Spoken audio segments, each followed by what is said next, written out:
Narrative.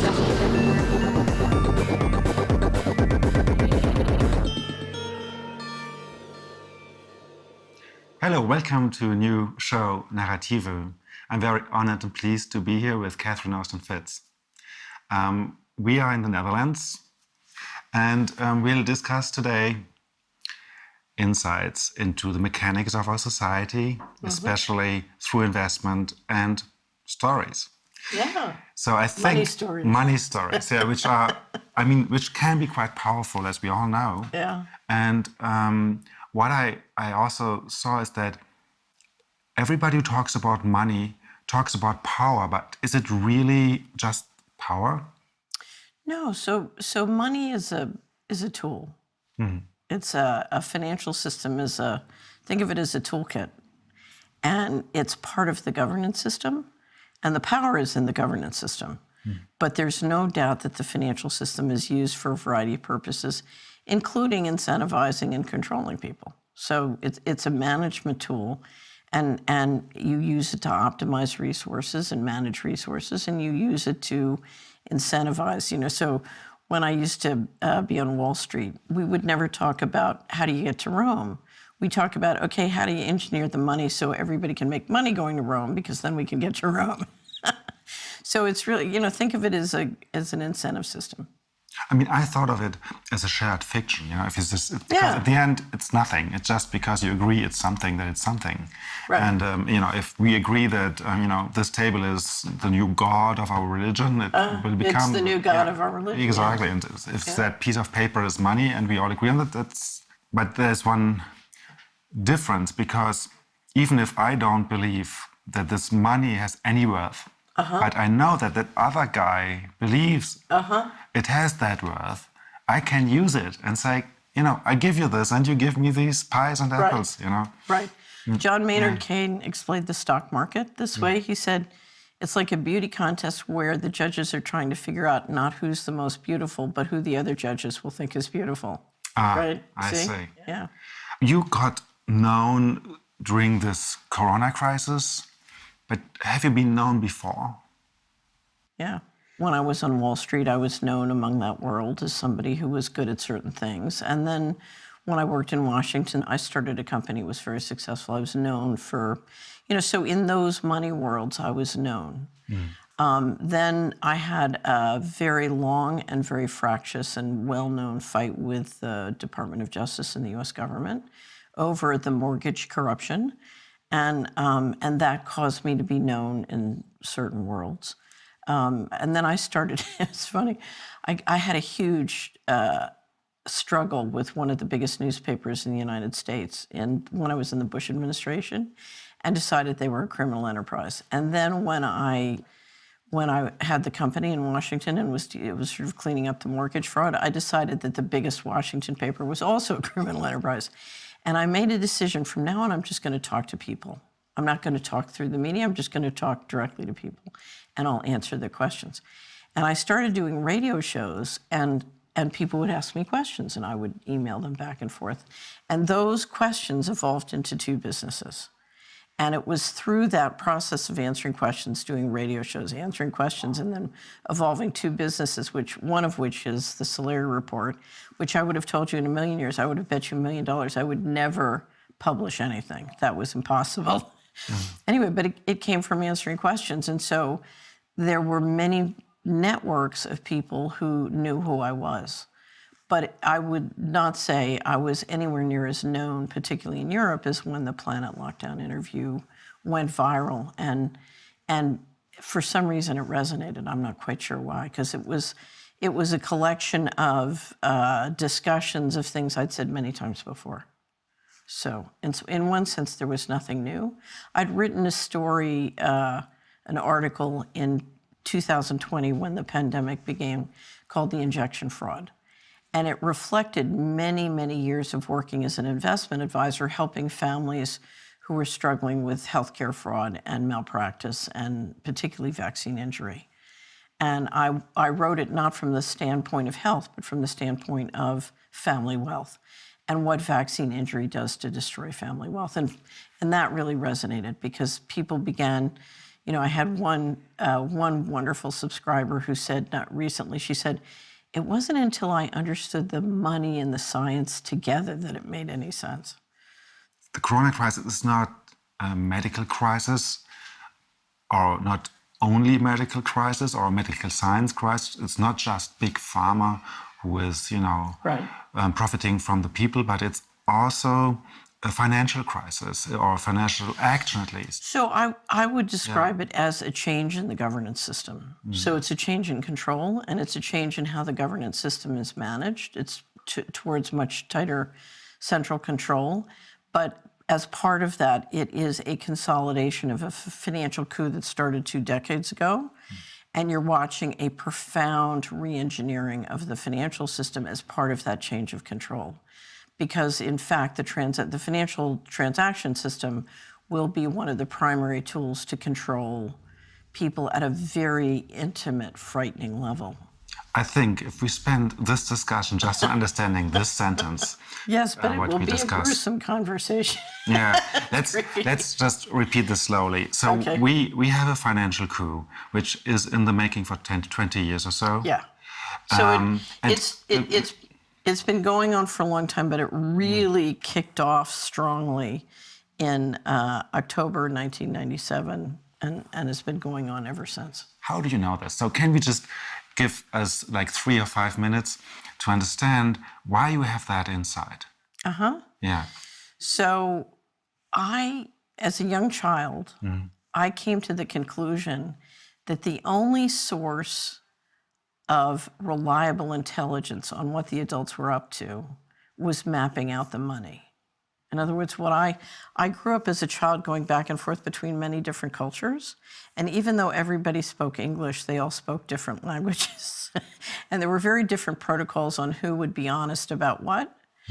And I finally realized if I could just map out the financial transactions that were going on and the financial ecosystem of a situation, that's how I could, because the adults were lying to themselves, they were lying to each other.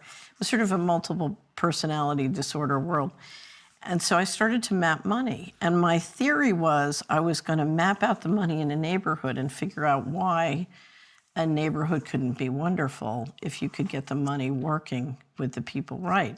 And what I didn't understand as a child was to understand all the money in one little neighborhood, you have to understand all the money on the planet. So you had to understand global markets to understand what was going on in the neighborhood. So anyway, professionally, I kept moving into jobs that would help me understand how the money works.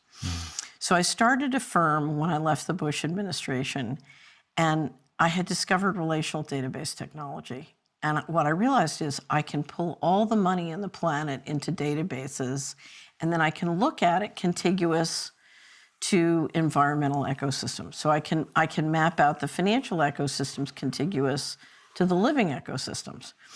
And when I did that, it was completely revolutionary. It helped me understand in very important and profound ways how the financial system really worked and how it related to people and living things and the environment. So it was that backdrop. Can you be a bit more specific? I can't really grasp it. And what would an ecosystem look like? So I came into the 90s with this remarkable understanding of how money worked both globally and place by place. Because think of the planet as a body, and every community is a molecule. And the health of the body relates to the health of the molecules and vice versa. Okay, so I come into the mid-90s with this understanding. And part of this was understanding deeply how the U.S. federal budget works, because most of the money in the U.S., whether private or public, is channeled and controlled through the federal budget and regulation, okay? And I was part of a group of people in the Bush administration who got laws changed to require audited financial statements by the government. So every year you pay your taxes and you say, here, how's my money worked? And the idea was, according to the Constitution and the law, you're supposed to get something back that says, here's what we did with your money. So, it's a fundamental principle, no taxation without representation. Okay, so a process began in fiscal 1998, which starts in October 1997, whereby they started to report that they weren't going to give audited financial statements and that vast amounts of money were disappearing. It was literally, it'd be down in the footnotes, but it was there. So in the spring of 1997, I was doing a presentation to the largest pension fund leaders in the country, in the United States, including the president of the largest pension fund. And I showed him a simulation of how we could re-engineer the federal budget in the Philadelphia area where I'd grown up and dramatically improve wealth and lower the government deficits. And he looked at me and he froze, wonderful man, and he said, "You don't understand, it's too late." I said, "What do you mean it's too late?" He said, "They've given up on the country. They're moving all the money out starting in the fall." Now, when he said that, I thought he meant they're shifting allocations in the portfolios and they're moving the money that can be moved legally. I was wrong. What happened at the beginning of fiscal 1998, October 1997, is vast amounts of money started to disappear from the US government. And so as the debt rose, money disappeared. And that's what I call the financial coup. It started then, and as of 2015, over $21 trillion of undocumentable adjustments in the US government. And at that moment, when that 21 trillion was an American professor did a survey of two of the agencies where most of the money disappeared from, including the place I used to work. And at that time, there was $21 trillion of outstanding Treasury debt and 21 trillion of undocumentable adjustments from 1998 to 2015. This sounds so unbelievable that I think we have to make a slow motion here for people who hear this for the first time. So you said that even the Wall Street money is closely linked to the federal mechanics. So this already is quite new to me because, we have this image of, it's all about deregulation, and even, Bush senior politics and Reagan and all this deregulated so much that, industry does, financial industry does what they want. So this is like the first question mark, and I have two others for what you just said, but maybe we can respond to this. No, during this financial coup, what happened, and it started in the 80s, was the government operations were increasingly executed by private corporations and banks. Mm-hmm. So that literally, so for example, when I became Assistant Secretary of Housing, I would try and get the fundamental data that I needed about our operations to make sure we were obeying the law. And the defense contractor that ran the payment systems would refuse to give it to me. And it was a war that went all the way to the White House. And I had to get White House support to get the data I needed to even So this contractor is like a private company? It's a private corporation, and it controls and operates the payment and information systems. But this private corporation gets public money? Absolutely, huge contracts. And then they don't even do the audit. Right. Yeah. So, for example, Amazon never made a profit until they got huge cloud contracts from the CIA and the U.S. intelligence agencies. And that's when they started to make a profit. So, in fact, most people look at the U.S. government and see, 24 different agencies. What I see is a small number of banks and defense contractors who are controlling and running all the information systems and all the payment and financial systems and controlling the bank accounts. And literally what you're watching is a government that no longer has information sovereignty and financial sovereignty. There is no sovereignty there. Even though in the books, money goes through the bank accounts of the government, doesn't it? Yes. So the U.S. government, through a series of laws and through a series of administrative dictums, now reserves the right to keep all of their finances secret.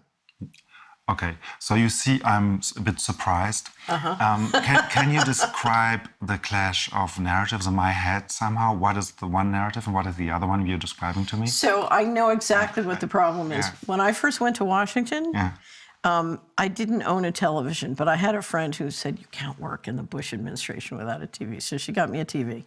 And so for a brief period of my life, I watched the Sunday political show. You know how they get on and they talk. Okay.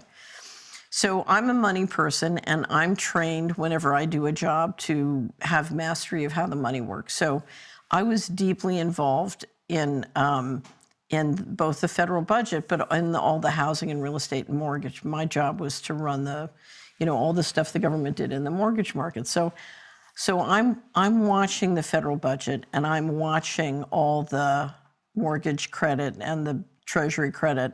So I'm watching the money. And one thing you understand if you watch money is our world is built with transactions. So we have ideas, we have visions, but then to implement those, we organize and we implement transactions of both time and money, okay? So I'm watching all the transactions, and the transactions don't lie. You know, if all the money's going to Rome, you can see all the money's going to Rome. So, but then everybody gets on the talk shows and they go yakety, yakety, yak, and here's why we're doing this, and here's why we're doing that. And what you realize is this world has nothing to do with this world. This world's going to Rome, and this world is talking about we're all going to Paris. No, we're not. We're going to, you know. And so what you realize is there's an official reality, and then there's reality train tracks, which are different. And it's a little bit, I've never been to Disney World, but I've had many friends who've gone, and I've seen the videos. You know, at Disney World, there's a whole parallel existence under the ground of people engineering all of this, you know, and doing all the transactions and the scheduling and the work. And then there's this beautiful world upstairs with Minnie and Mickey, and everybody's happy, right? And our world is a little bit like that. You have the plumbing under the ground, and everybody's engineering the transactions and doing all of this. And then you have Minnie and Mickey. And so there's a reality, and there's an official reality, and there's a reality. And if you're a money person, you live in both worlds together. Okay, and this is why you have been talking about personality disorders, because you have to cope with having several stories which are contradictory in your mind.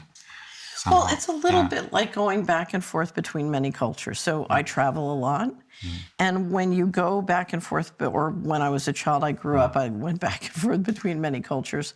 And different cultures have different values, and they have different narratives and different stories. And it's a little bit like going back and forth.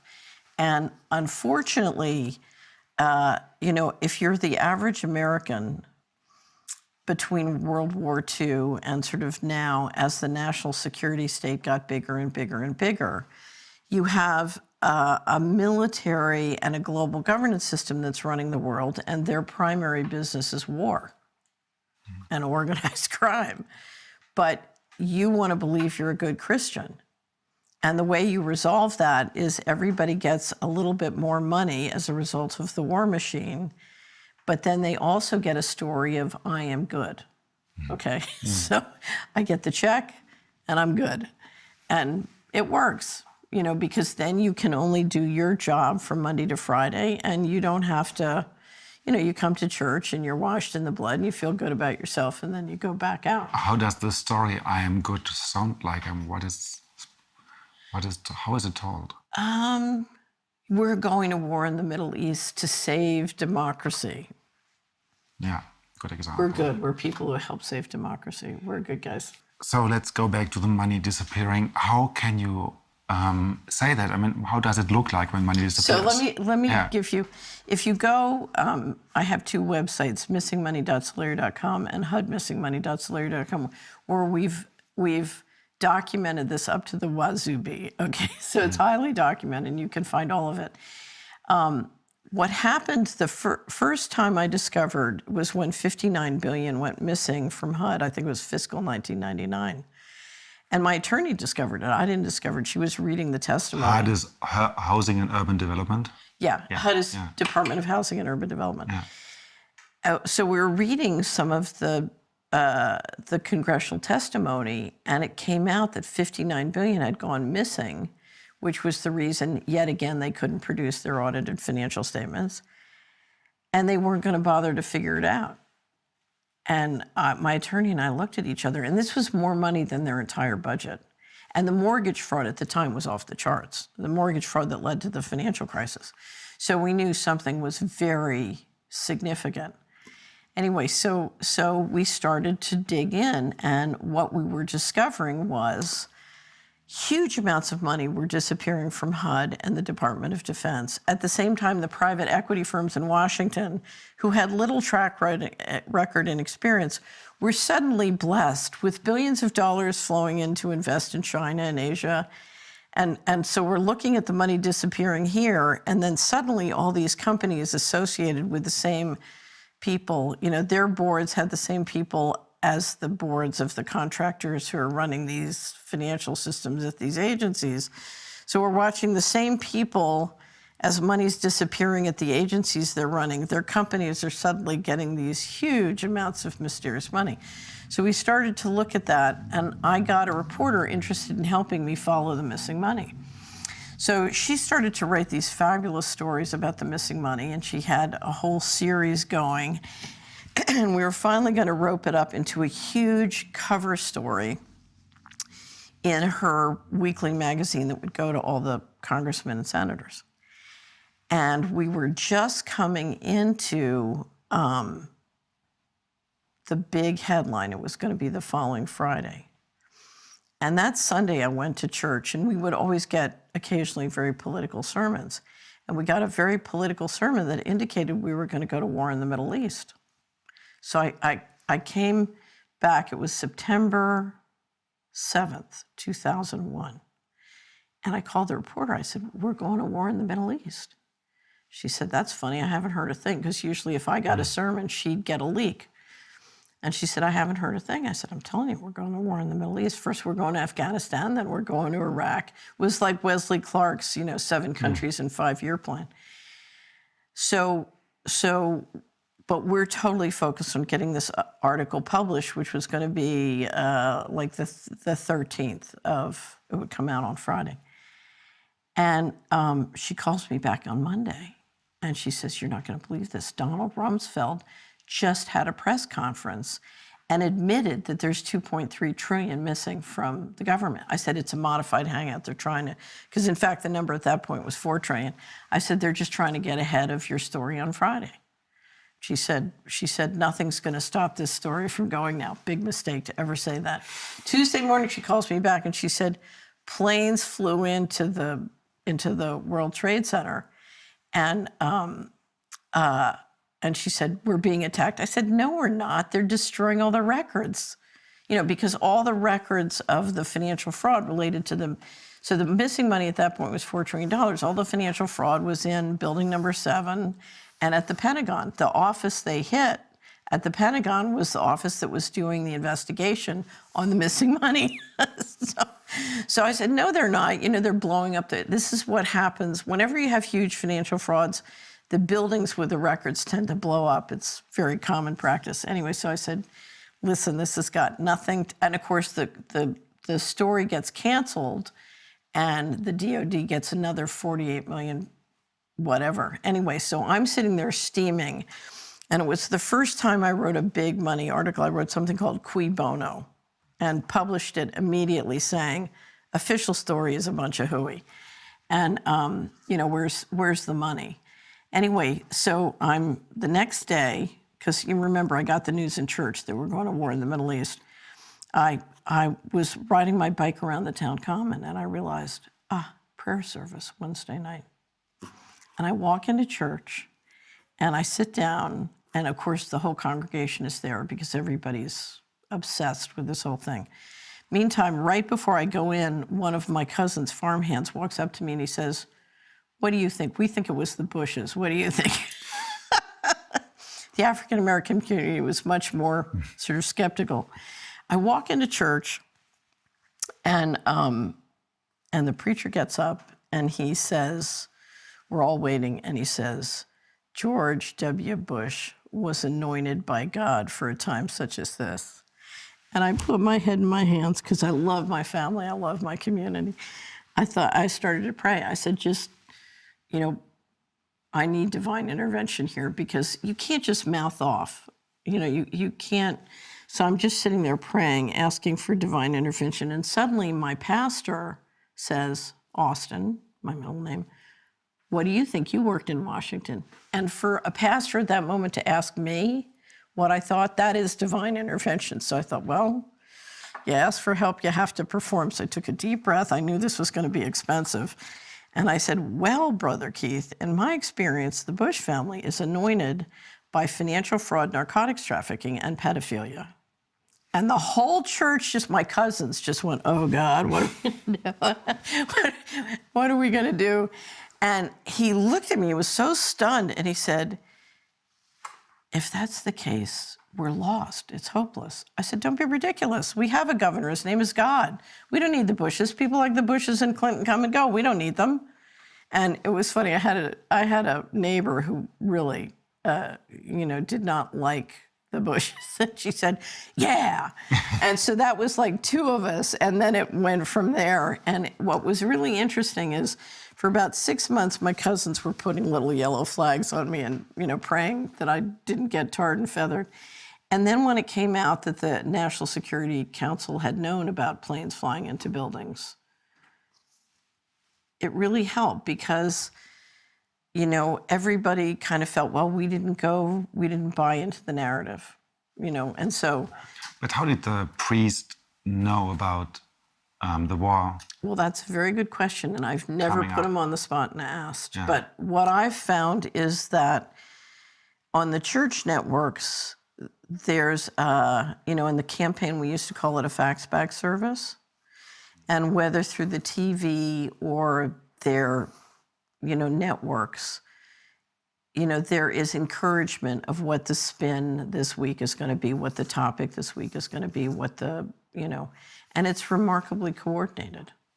That's impressive. Yeah. So this is like more than 20 years ago. No, yeah. But if you look at the control, because I've studied, the litigation forced me. So I litigated with the Department of Justice for 11 years, and I dealt with very serious harassment, physical harassment, legal harassment, financial smear campaigns. And it enabled me to really study what are the nuts and bolts of control and how do they work. And I think it's not generally appreciated. Snowden and Bill Binney and other people have tried to explain, but the digital surveillance systems have given the leadership the ability to use AI and software to basically track and manipulate every person, one person at a time. The smartphone technology combined with telecommunications has given incredible power to control and management. It's quite extraordinary. And if you really study, what Bill Binney and people like that have said about the NSA and the digital infrastructure, you can appreciate it. But until you sort of wrestled with it, it's hard to understand. I did a series on the Salier report called Deep State Tactics to kind of help people understand how these systems work. This week in September 2001 was quite crucial. So that's when everybody finally realized, okay, what she's saying about the missing money is true. I see. Right. So in fact, the 9/11 attacks showed you were right. Yeah. But still, still no one wants to deal with it. For trillion, how did you get this number? I got it from government documents. You just made the math of what is going on. So every year they're supposed to publish financial statements, and they publish a financial statement, and they say, I'm grossly oversimplifying, we're not going to publish audited financial statements. We can't publish audited financial statements because we have X trillion of undocumentable adjustments. Okay, so every right, exactly. So that I thought this was very important because my feeling is, what they're doing essentially is stealing all the boomers' retirement money before the boomers need it. So it won't be there. Anyway, so finally we got the Missing Money magazine story that was supposed to come out that week to come out 6 months later. And it came out, but everyone was so busy making money on the new flush of money. Anyway, so money continued to go missing, and I kept tracking it. And then in 2015, the primary defense contractor who had run a majority of the systems where the money was disappearing, spun their IT division, their government IT division, off to a new company. And I said, cut and run. Anyway, but they announced for 2015, 6.5 trillion missing, which is the biggest number yet. So I get on. They announced, but they really say it? And who's saying it? They publish a 200-page financial statement, and it is the single most boring document you will ever read. The U.S. government, you mean? Yeah, and in the footnotes, it says there's 6.5 trillion of undocumentable This is adjustments. incredible. Well, but nobody reads it, nobody so, but because I have a group of people who look at these things and I'm interested, so I, in fact, it was one of my subscribers who was reading the financial statements and said there's that's how I found it. So I started doing radio shows saying, it's a cut and run.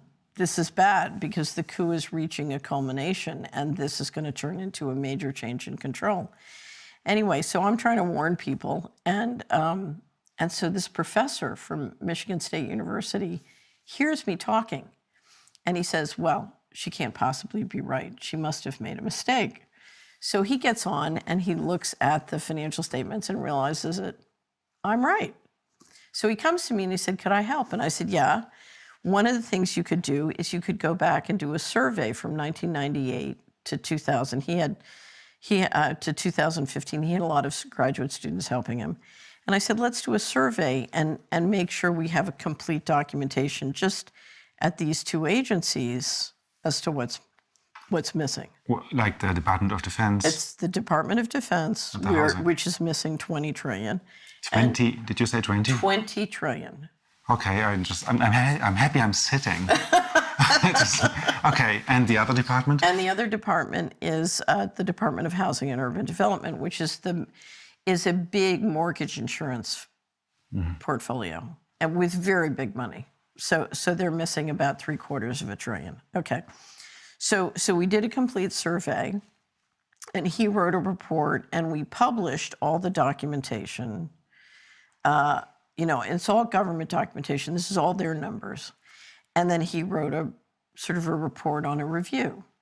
And it was basically confirming what I've been saying, but it was much more thorough, much more complete, much more, and I think it's important in situations like this, you need multiple people checking and saying it, that sort of independent verification.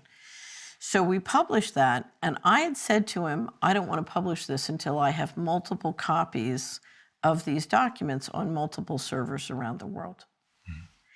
And he thought I was paranoid. It's just like, okay, well, whatever you want to do.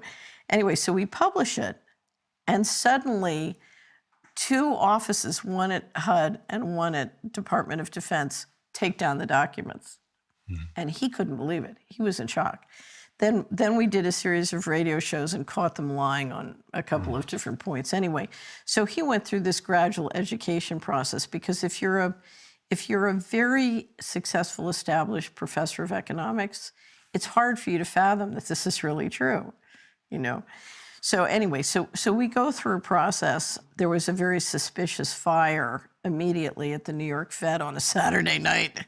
Apparently somebody had been using the old fireplace in the basement, burning records, I presume. Anyway, so there are all these strange things that go on, but we continued, and what happened, the next thing that happened was the Senate and the House, both Republican and Democrat, and the Trump White House all agreed in 2018 in a very quiet way that they were going to adopt an administrative policy called Federal Accounting Standards Advisory Board Statement 56 that stated that by a secret process, a secret group of people could keep as much as they wanted of all the agencies and related agencies and companies secret, and they didn't have to tell anybody.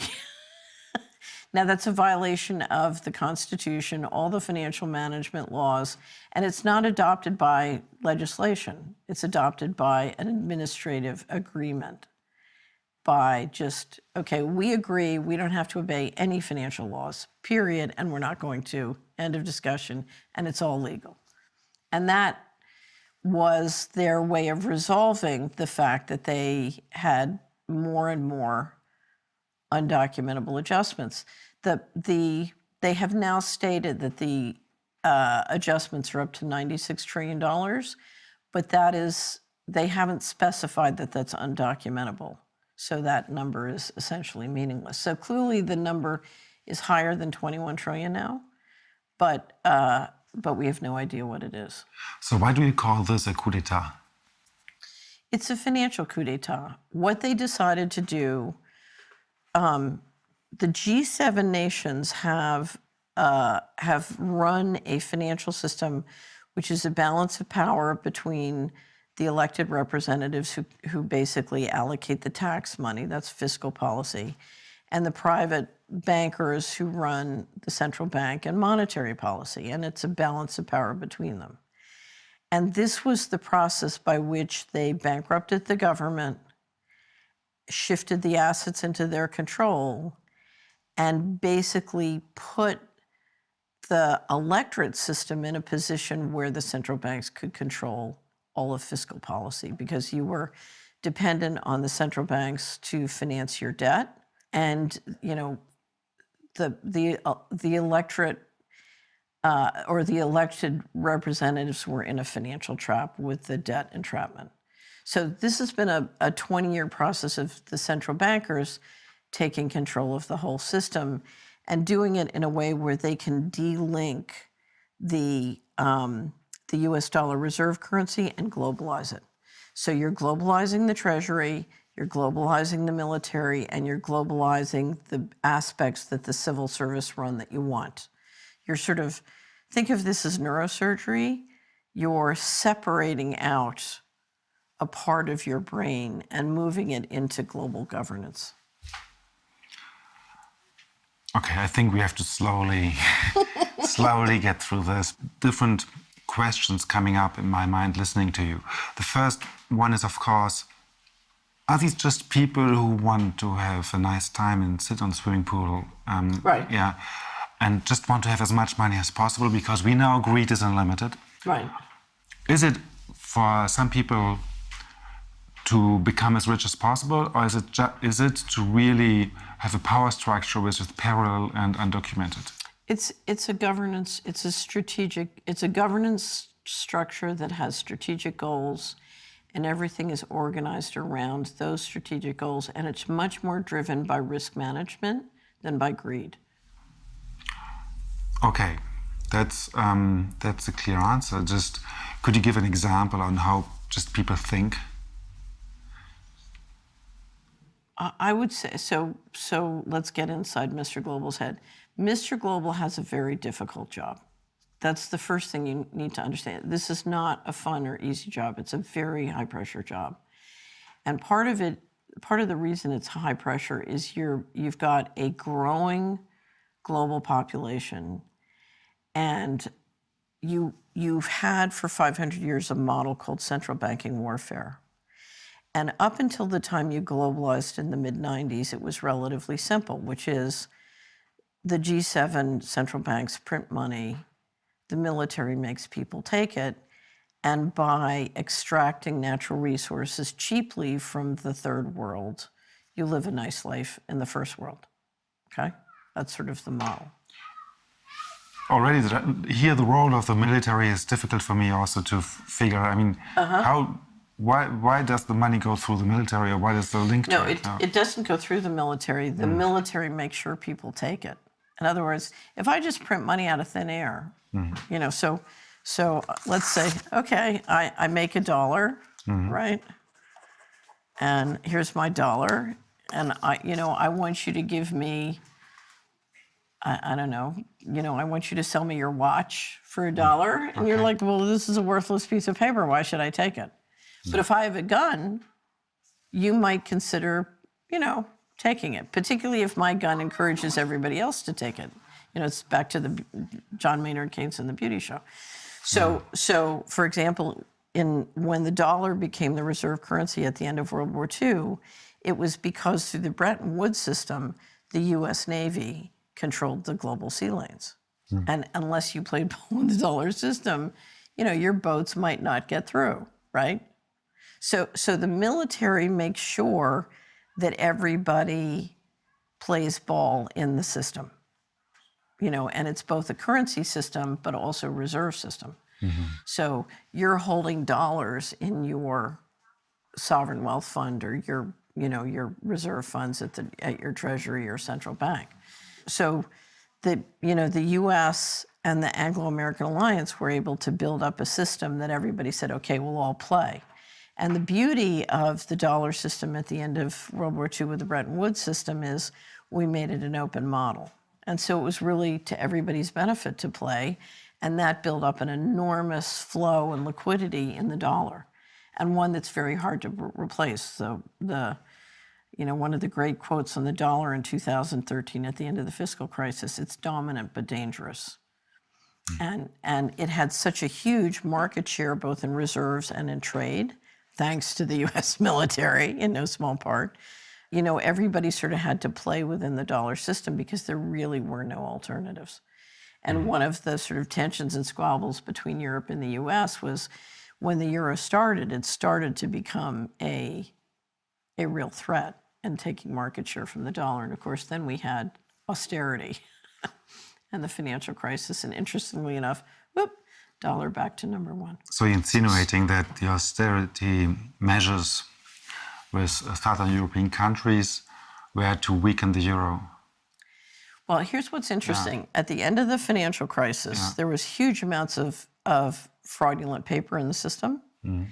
And the Americans took all that fraudulent paper from the American banks and stuck it back to the taxpayer. In Europe, you stuck back much less to the taxpayer. And the banks continued to struggle. And it gave, in the ongoing financial coup, I believe it gave a tremendous advantage to the Americans. We are in 2018. This is where you say is a turning point.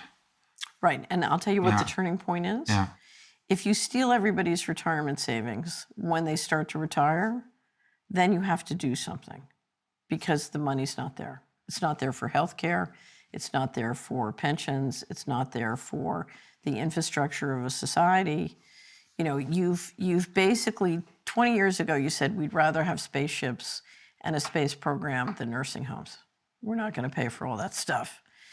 So now you need a story to explain why all the promises you've made can't be kept. You need a story. Yeah. I kind of feel where you're going to.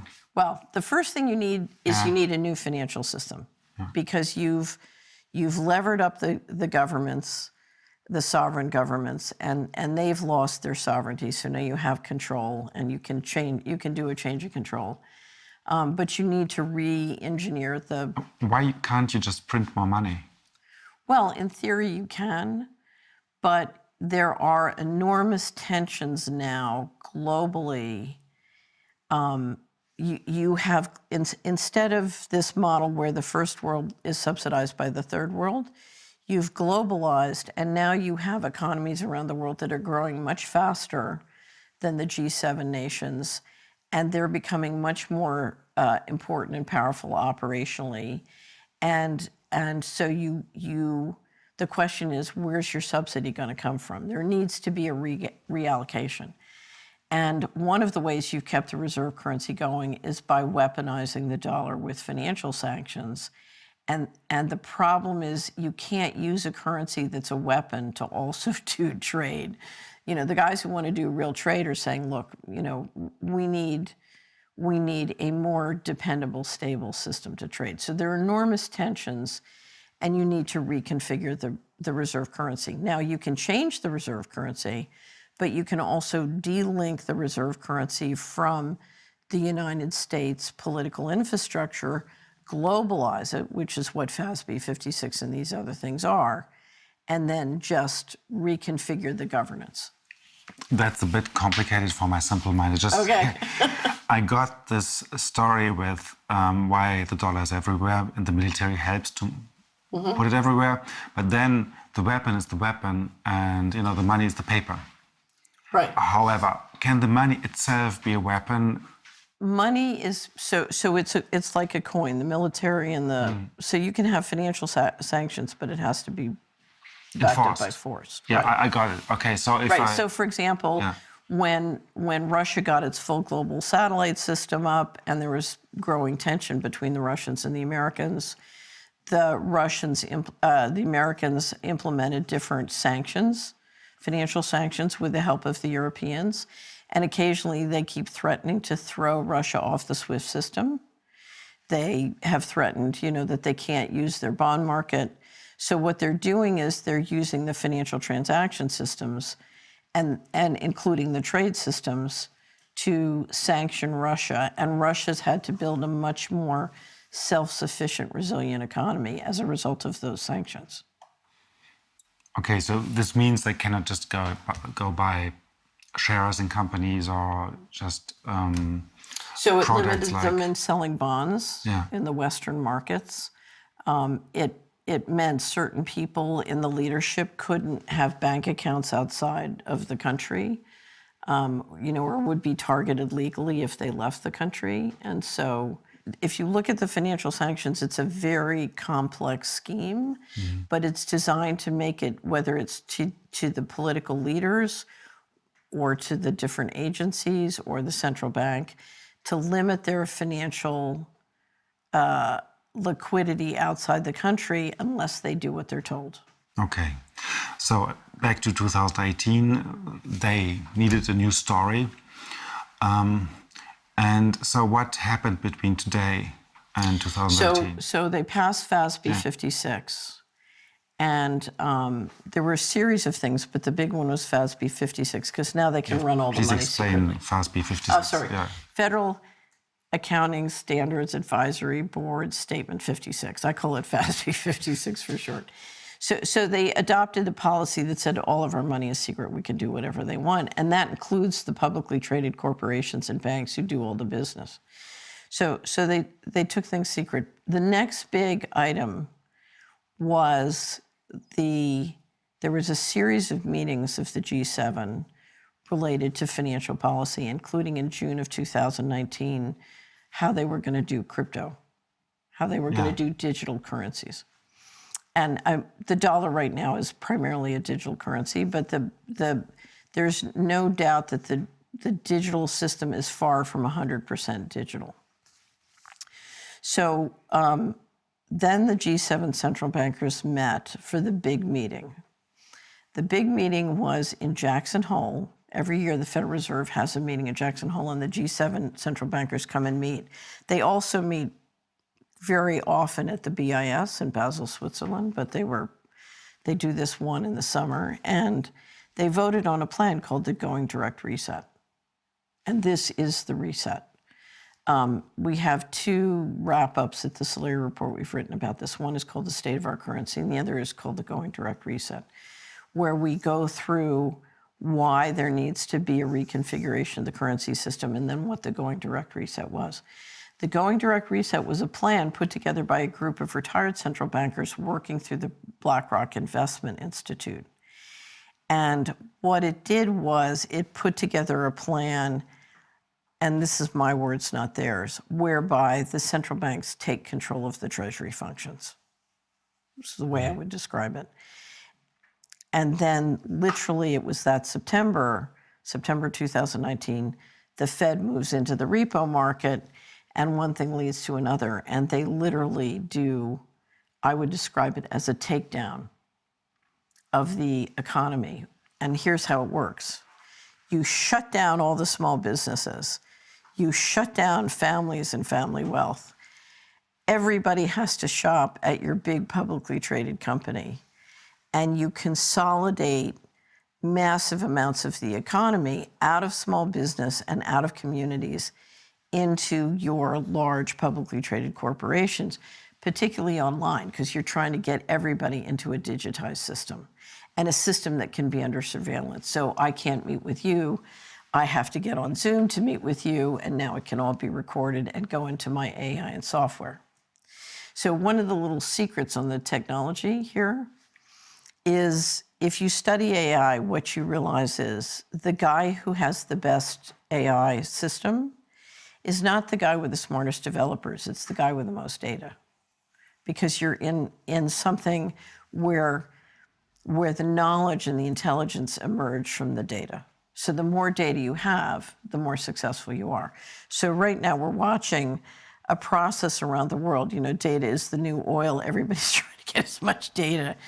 You know, there's a data vampire running around. So you want to get everybody into the digital systems so you've got the data that will not only give you the most intelligence, but help you create the most wealth in your company. So all of the Main Street economy is being shut down, and you hear a giant sucking sound of all the data and all the money and all the trade into the publicly traded companies. And this is a centralization of wealth. And, you know, the process is called disaster capitalism. It's war. So rather than kill all the small business people, you just bankrupt them. You know, you put them in a debt trap, you get them deeply dependent on government money, and you suck up all their business and all their clients and all their trade. And now you've got it in your databases and you've got the money in your bank account. And that's why the stock market's flying up, because you've got huge amounts of money. And you suggest that this has been fundamentally decided at this meeting in Jackson Hole. Yeah. And this was in September? It was August 22nd, 2019. They made a decision to take down the economy. Okay. And as part of that, inject enormous amounts of money in a way that, you know, because you're watching. Somebody just sent me an email, said they had sold, their parents had died, they'd sold their parents' house. There were 18 bids, and they sold it for $200,000 above asking price. When the central banks print money, that's what happens. And so the question is, how do you force people to have to sell? Well, you know, if you asked any American at the beginning of the pandemic how they were going to survive the next year or two, they all said, we're going to sell our house. Yeah. Cheerful thought. In Germany, you know, a lot of businesses are surviving because the government is injecting a lot of money. Right. And they're making a lot of debt. Right. My guess was that maybe some people are interested in just killing the public structures. Is this evil thinking? Well, you want to control the public structures, which you can do if they're indebtedness. But these businesses are now completely indebted to government. They're controlled. So if you say we want to go to Rome, they're going to have to go to Rome because they're now, I mean, they're either in a debt entrapment or they've lost. You know, when you don't do your business day after day after day, and you don't maintain your relationship with your clients, and you don't maintain the intelligence of how to be great at doing your business, you know, it's like a muscle that atrophies. And so you lose your connection with your clients, and you're sitting there dependent on government money, and you're getting weaker and weaker. It's like financial methadone. You get weaker and weaker and weaker. And it's a way, you know, if you just shut down their business and you didn't give them money, they might riot, they might stop you, they might vote you out. This way you keep them quiet while it's a slow kill. But I can see you thinking, and you say, it can't possibly be this controlled. So if you look at the introduction that I wrote for the Going Direct Reset that we just published, one of the things in it I say, why would a group of people, you know, because if you look down at the takedown of the economy, you know, you're talking about at the peak putting 500 million people out of work. And that's a devastating, you know, if it's devastating in the United States or Germany, imagine what it's like in the emerging markets.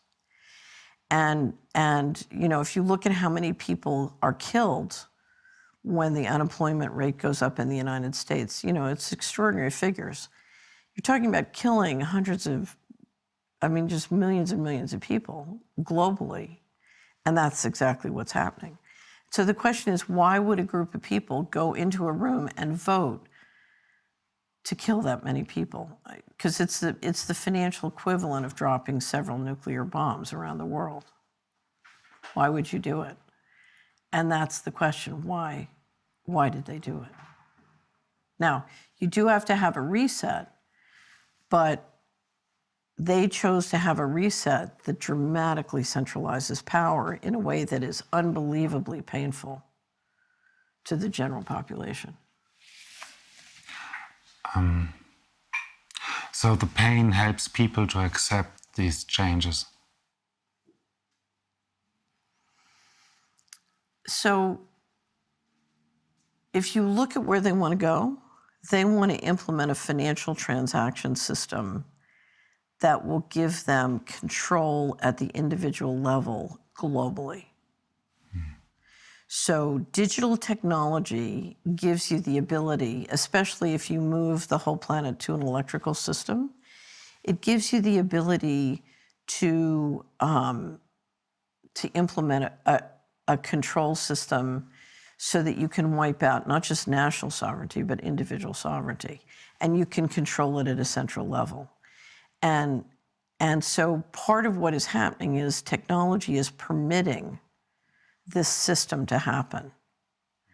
So one of the reasons it's so hard, I think, for most people to fathom where they're going is we haven't really thought about what is possible now in sort of invasive, how one person can be controlled. Because the vision is one that lacks empathy. Most human beings have empathy, so they can't fathom why Mr. Global would want that kind of invasive control at an individual level. So I think it's very hard for them to fathom it. I can fathom it. One of the reasons I can fathom it is I've hung out with them.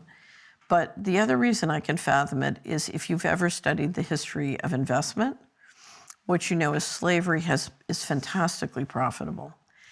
And much of the most profitable experiences, without slavery and war could not have happened. And if you look at the reasons that the slave trade was canceled in the 1800s in the Americas and in Europe, the things that caused the leadership to decide they should cancel slavery, those problems, those risks have been solved with digital technology. So the reasons I was nervous about maintaining control in the face of slavery, digital technology can solve those problems. And so now I can proceed with slavery and it can be wildly successful for me. Okay. So Germany losing so much public money, just to give an example, Right. Is this a sign for there was something before, like there was a government structure which had to be deleted, erased in a way so that these underground, unofficial, government-like structures can take over? So there was a period after World War II when we moved to an open trade model and we went to a sort of modified version of a market economy, and it produced tremendous wealth. So you had growth in technology, you had growth in investment, and you had a fair amount of personal freedom in the West. And that combination was very electric, and it created a huge amount of wealth. And the challenge now is with a growing population, how do you keep that kind of wealth going when technology poses lots of opportunities, but significantly more risk? And how do you keep it going when, if everybody in Asia grows as quickly as they're growing and wants a per capita of the same as Germany or Australia or the United States, there's not enough mining in the world to build that many cars. Do you know what I mean? You have a real resource allocation issue, an environmental issue. Now, One way you can solve that problem is to rebalance your financial system to align it with living systems. You can do that. The problem is if you do that, you bring transparency, which means all this secrecy has to come out in the open, and there's a lot of liability issues. Somebody who's made a fortune on secrecy is not real encouraged by transparency. The other thing is you're going to end up with leadership other than the existing leadership, and the existing leadership is very scared of that. A reset is going to change control, and it's going to make risk management more difficult. And it appears to me that for whatever reason, they don't want to take that risk. They want tight central control, and they don't want to change in leadership. In a way, it seems like times have changed and they want to keep the old system, so they have to grow and make it globally. Right. So what you're doing is you're moving everything into a one world government that will have very tight central control, and you will have everyone on a digital transaction system where you can control them spatially, and you can control what they do, what they think, what they spend money on. So if you think of the Chinese social credit system, they're basically, if I can put you on a digital currency system, CBDC, central bank, it's not a currency, it's like a credit at the company store. You're totally financially controlled and totally financially dependent. If I don't want you traveling more than 5 miles from your home, you can't transact more than 5 miles from your home. If you say something I don't like, I turn off your bank account and you starve to death. If you don't take whatever injection I want to give you, that's it, you don't get any food. So it's a complete control system that can be implemented with AI and software in very, very granular ways, and I can track you 24/7. But we don't have it yet, do we? It's coming. It's coming. And this is part of the decision that has been done last year. So if I was the central banks and I announced, okay, we're doing going direct, I want complete control of all your financial transactions, no privacy. I have complete access to data, and I control your money, and I control your wallet, and I control your bank account. If I want to raise taxes, I just take it out of your bank account, and you have to do what I say. Everybody would say, no, I don't want to do that. But you say, we're worried about your health and safety, so we want to have these healthcare passports. They're green. They're green. And it's for your safety, and it's because we want to make sure you're safe. Then you can, it's the Judas goat. You can get everybody in the trap because you don't want them to see the trap until you throw it. Yeah. And it's too late. And that's why you'll see people like Dr. Naomi Wolf standing up and saying, if we let them do this, it's the end of human liberty in the West. And it is. It is the end of human liberty if we agree to this kind of financial control system. And I assure you, their goals on this have nothing to do with health. Nothing. This is a financial control system. How do cryptocurrencies play into this? So cryptocurrencies were prototypes to help them figure out how to use blockchain technology and how to use digital currencies to do the central bank CBDC. And, so one of two things will happen. Remember, they're trying to get everything digital. Mm-hmm. And I always say, I said this in 2008, they don't care if you call it dollar or wampum beads or crypto. As long as it's digital and it runs on their hardware, they're happy. Because that's the control. So you mean whether I pay you in Bitcoin, it can still be controlled somehow centrally? Absolutely. 2017, I had to speak at a conference on cryptocurrency, and I did, there's standards under the investment advisory rules in the United States, and I tried to implement that quality of due diligence. I spent a couple hundred hours really studying blockchain, learning about crypto, and I realized, the whole thing is, it's just a prototype leading to the control system. And people always ask me, once the CBDCs roll in, what will happen to Bitcoin and the other cryptos? And there are many different ways they can handle it. But essentially, whether they let it die on the vine or they wipe it out, these are prototypes to an all-digital system. And what happens in terms of particular cryptos, I don't know. But But I assure you, when you play on your enemy's hardware, they control. Yeah, because it's running on servers of the big So this corporations. great. And, If you know, come into Solari, yeah. we have a commentary on Cash Friday. So we're encouraging everybody on Friday use cash because we're trying to take it away from all digital. And if you come in, there's and you open it up, there's a video at the top. It's 56 seconds. Everyone on the planet should watch it. It's Carstens, who's the general manager of the Bank of International Settlements. He's a central banker who came through Mexico. He's Mexican. And, you know, I have to tell you, I love a central banker that tells the truth because it's so rare. But last October, Carstens was on an IMF panel on cross-border settlements, and he explained in 56 seconds why CBDC will be fantastic, because central bankers will see everything, know everything, and will be able to enforce whatever rules they want. They will have complete control. And he does it in 56 seconds. And it's like, wow. It's the first time I saw a central bank tell it like it is. So all this is quite, you know, fascinating and staggering that you can really see and track all these supposedly secret actions. They're not that secret. They're out. They're not that, believe me, they write this stuff up. The Going Direct plan was BlackRock, the BlackRock Investment Institute wrote it up. You know, the 21 trillion missing, it's all in government documents. It's all... In a way, it seems also inefficient. You know, one reason mafia has a disadvantage is that if people are just, you know, real competition, right, then I think it kind of can work, and then, you know, you would with less you can make more if the structure is more open.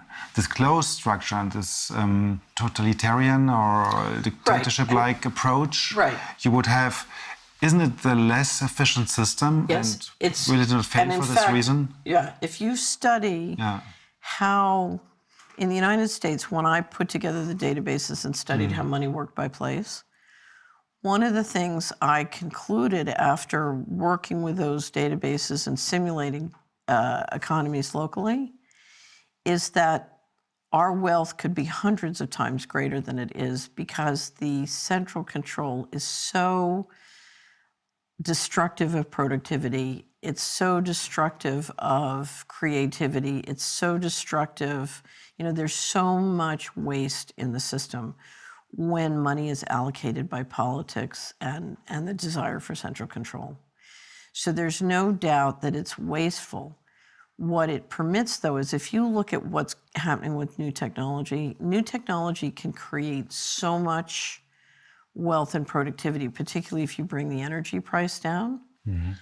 Your concern, if you're Mr. Global, one, you're a lot less worried about productivity because the potential is so great, but the thing you're most worried about is risk management. Because if various groups get a hold of it and can weaponize it, then you've got a real mess. So yes, central control and tyranny is incredibly wasteful, phenomenally wasteful. But if you're Mr. Global and your concern is risk management, you're willing to take that waste.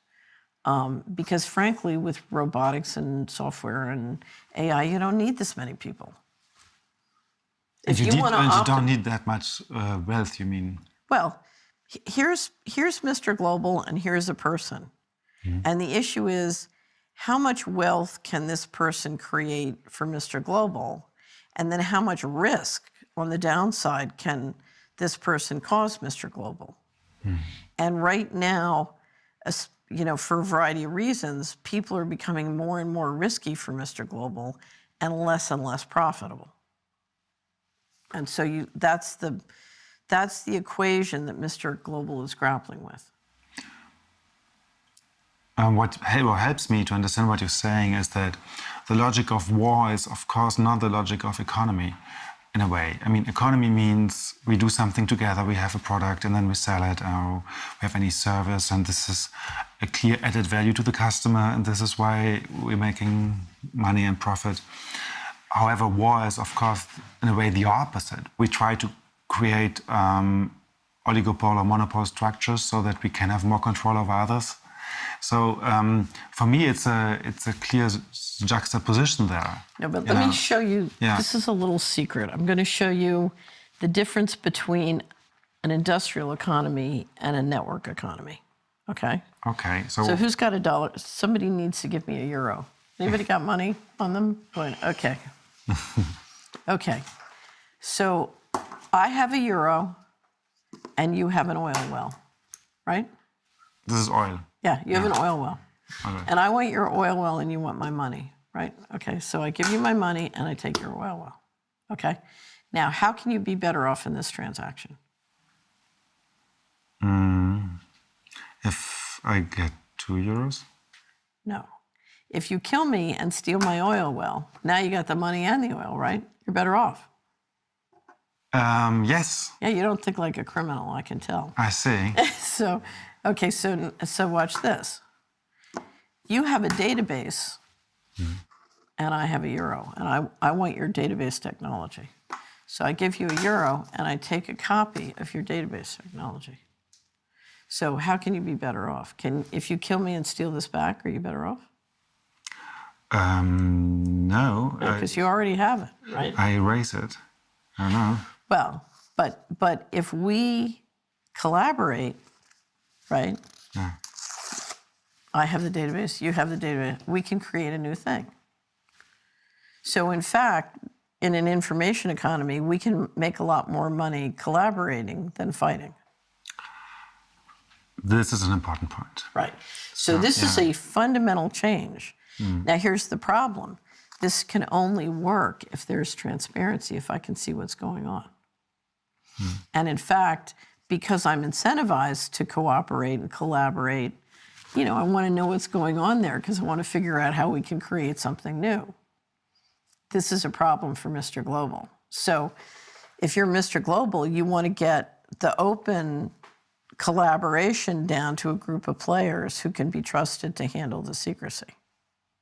And this creates real challenges between the, giving access to this technology to the general population, because then their learning speed can end up being higher than yours. This is a very fundamental change in how the economics work and what it does to politics.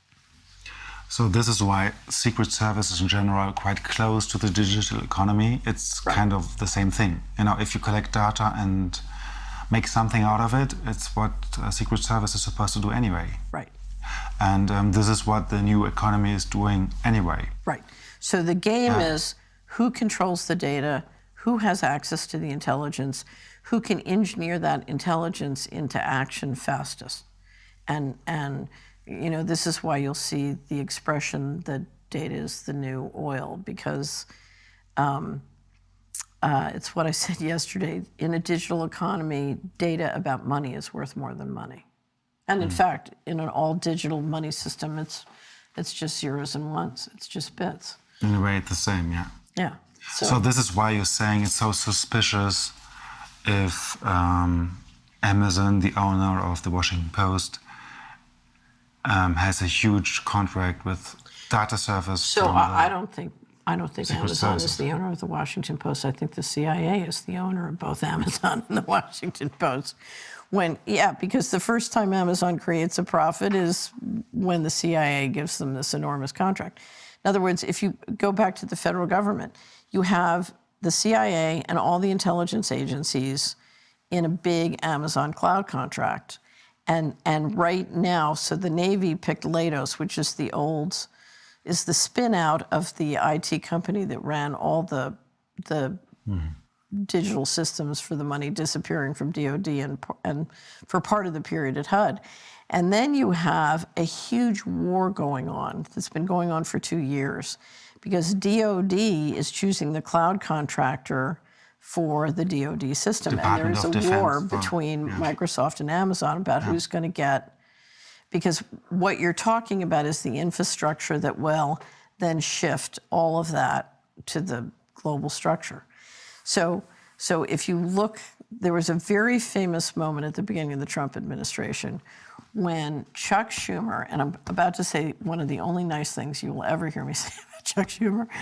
Chuck Schumer was on the Rachel Maddow show, and Trump had just been critical of the CIA, and there was a bit of a squabble going on. And Senator Schumer said, the president will learn the U.S. intelligence agencies have 100 different ways of getting you, and if you don't do what they say, you're not going to make it. And what he was saying, very clearly and openly, is the CIA tells the president what to do, not the other way around. And in fact, there's a long history of that, and I would argue that is the fact. So, you know, and But in a way, I don't even know whether I think it's good or bad. It's kind of comforting to see that you're saying these are public structures. So, I mean, I like the idea of public structures. Yeah, is it a public structure? They are private networks that control bureaucracies that have access to sovereign powers. But they're no more public structures than the man in the moon because they're not responsible. They're responsible to intergenerational pools of capital and governance. They do not report to the Congress, and they do not report. Yeah, I'll tell you a perfect story. I believe the story is true, and you know, it certainly fits with everything I know. One of the mistakes that Eisenhower made, and he didn't make a lot, but one of the he made is, I think it was between Truman and Eisenhower, they delegated security for Area 51 to the CIA.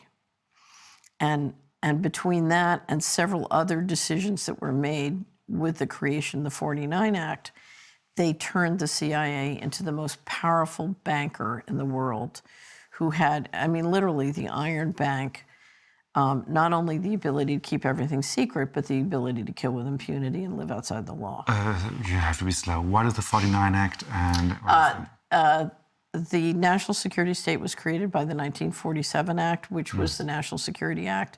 And then the CIA Act was passed 2 years later. It's the 1949 Act.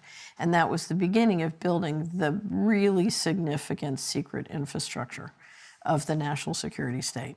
So why are the bankers, sorry? Why is the CIA a banker?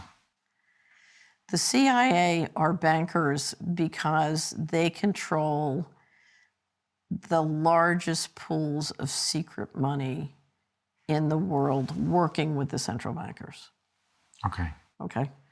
So if I have 100% intelligence of what's going to happen and why and when, and I have access to money that I can print out of thin air, and I can kill with impunity, then I don't need money to make money. I can make all the money I want. You know, it's the ultimate insider trading machine, especially if I can run the high margin business. So this is why you would suggest, you just suggested that, you know, we think Amazon is a big guy, and in fact, they're not. They're just a means to act on. Amazon is a huge machinery that has very integrated support in and with the national security state. And they are very, very powerful as part of that machinery. But literally, if the people who control FASB 56 turn off the spigot, you know, they could end up bankrupt in a reasonably short period of time. So then we have. But you have to let me tell my eyes. Sorry, I'm sorry. No, that's okay. I get this because I. So Eisenhower is sitting in his office, and the CIA is supposed to report to him about what's going on in Area 51, and they won't. And he gets really irritated. Now, you have to remember, Eisenhower was very popular and very respected by the American people and the military. So finally, he gets so frustrated, he calls the CIA and tells them that if they are not in his office the next day to report on what is going on, he will fly to Colorado, get the First Army, and invade Area 51. The next day, they were in his office reporting, because, in fact, he could do that. He could get the First Army to invade Area 51 under his command. Anyway, but, you know, those are the tensions that you have. And we see today, with the Washington Post is made steady flow of aggression against the Trump president. Here's what happened. Yeah. So they do the deal with Amazon. Yeah. And as soon as they do the deal with Amazon and Amazon stock flies up, creating huge amounts of wealth, Bezos turns around and puts a tiny portion of the wealth that was just created on his balance sheet into the Washington Post.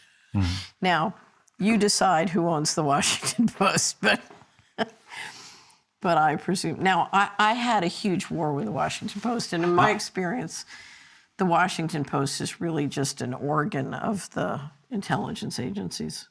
That was my experience. And the interesting thing is that this shows how much conflict is within, the government structures, the intelligence agencies opposing the president. So there is no government. That's what you have to understand. There's a group of banks and contractors who run this infrastructure. And if you look at the civil service and the president, they don't control. That's what you have to understand. A perfect example is the Exchange Stabilization Fund is managed by the New York Fed, reporting directly to the Secretary of Treasury, not through the bureaucracy. And they control the mother of all slush funds, using governmental authority to trade and government credit to trade. So all the liabilities are on the taxpayer, but the information is secret. And it's really, as a day-to-day matter, I would argue, it's being run by a private bank. So, and this is one of the major tools of financial warfare, which is part of running the reserve currency. So, but here's the important thing to understand about the system. The problem with the national security state and the national security state being globalized into a global empire is that it is so big and so complicated, in one sense, no one is in control. So if you look at the power militarily in the system, you're talking about weaponry and satellites in the suborbital platform or high altitude in the skies, which is a very expensive infrastructure. And you're talking about controlling the sea lanes. That's a very expensive proposition to control the satellite lanes, to control the sea lanes, and it takes a lot of people. And so it takes a lot of coordination. And if you look at the management that is steadily doing the financial coup, one of the reasons they meet and have all these meetings is trying to just figure out, consensus. And if you look at the decision-making, when you come out of the Bohemian Grove and you've made a series of decisions, the reason everybody stays on the same page is in a system that is that complicated and requires that much consensus just operationally to get the work done. You can't afford, if you've all decided to do the waltz, you can't just start doing the tango in the middle of the dance floor and think it's going to come out well. And that's why there's, everybody obeys because we just went in the room and agreed we're going to do the waltz and, you can't just... Yeah, it's a herd behavior. Right, so Trump shows up and says, I feel like doing the tango. And it's like, will someone get that guy off the dance floor? Right? Mm-hmm. Right. Because it's a complex machinery. So I think we emphasized some problems today. And the question is, how can we solve them? How can we get out of this? Can I tell you something? It's remarkable how easy it is to solve.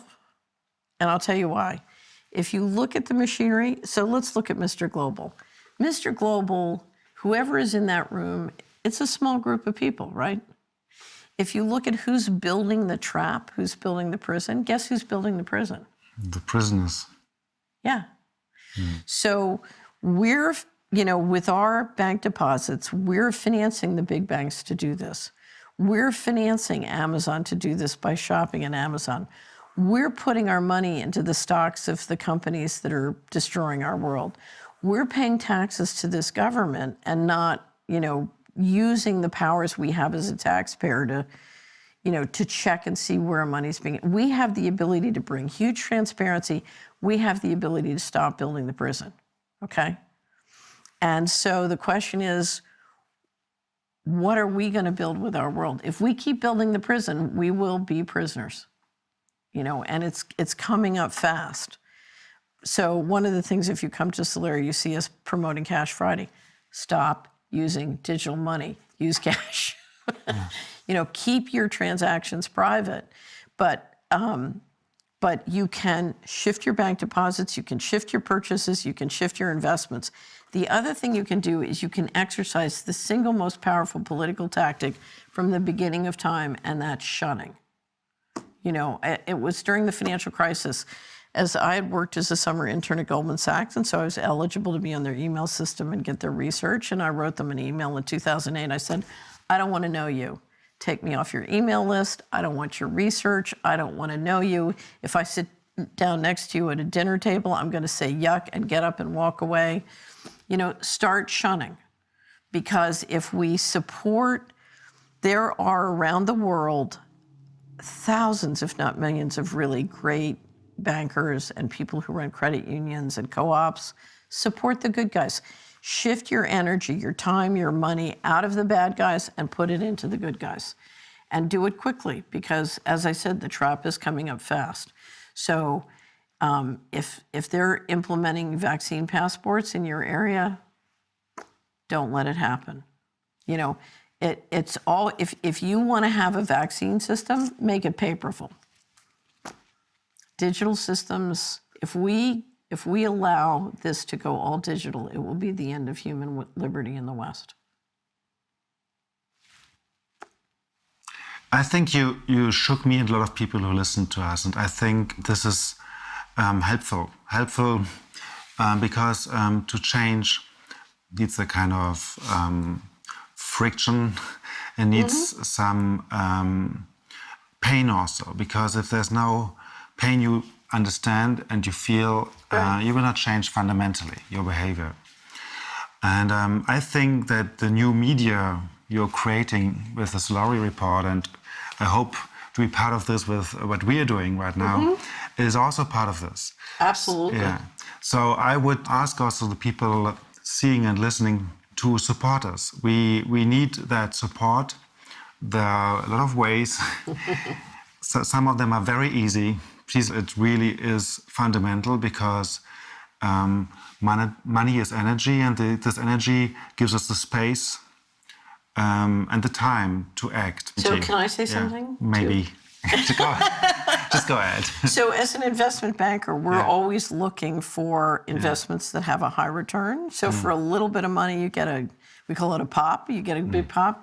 And I have to tell you, I think Oval Media has one of the best returns on a dollar or on a euro of just about any of the new media I've seen, which you guys are rocking the world. When Robert said, who's Oval Media? I said, they are the hottest media company in Europe. Thank you so much. I feel so flattered. I would say go push that button and subscribe and send money, because you will not get a higher return in the world of truth than what you guys are doing. So I certainly could say the same for the Solari report. Okay. So please also subscribe to the Telegram channel and email list, because you never know what channel is there next week. Goodbye. Goodbye.